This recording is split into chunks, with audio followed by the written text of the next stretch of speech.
Sa Lunes do Sabo, epekto ang enhanced community quarantine sa Dakbayan sa Mandaue. Strict home quarantine alang sa mga lumulupyo giawhag. Gawas ang nagtrabaho sa mga essential services o mga negosyo. Ano detalye pinaginining maong report? Gipirmahan na ni Mayor Jonas Cortez ang executive order nga mopaubos sa syudad sa Mandaue sa enhanced community quarantine. Epektibo kini sugod alas 12:01 sa tungang gabi sa petsa 30 adlawng Lunes.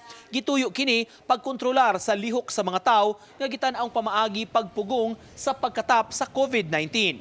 24-hour strict home quarantine for all residents of Mandaue to stay at home during the duration of this quarantine. And as a general rule, walay pagawason sa balay. Higpitan na ang mga 24-hour checkpoint labi na sa mga utlanan sa syudad. Gawas niini, may mga random checkpoint sab sa kabarangayan.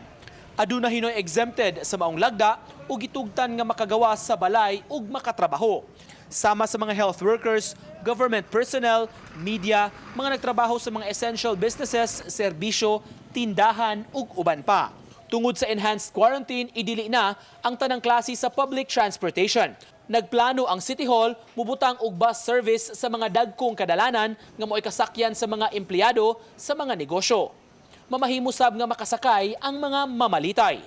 Of course, we encourage you to buy the necessities sa closest ninyo nga mga kuha, no?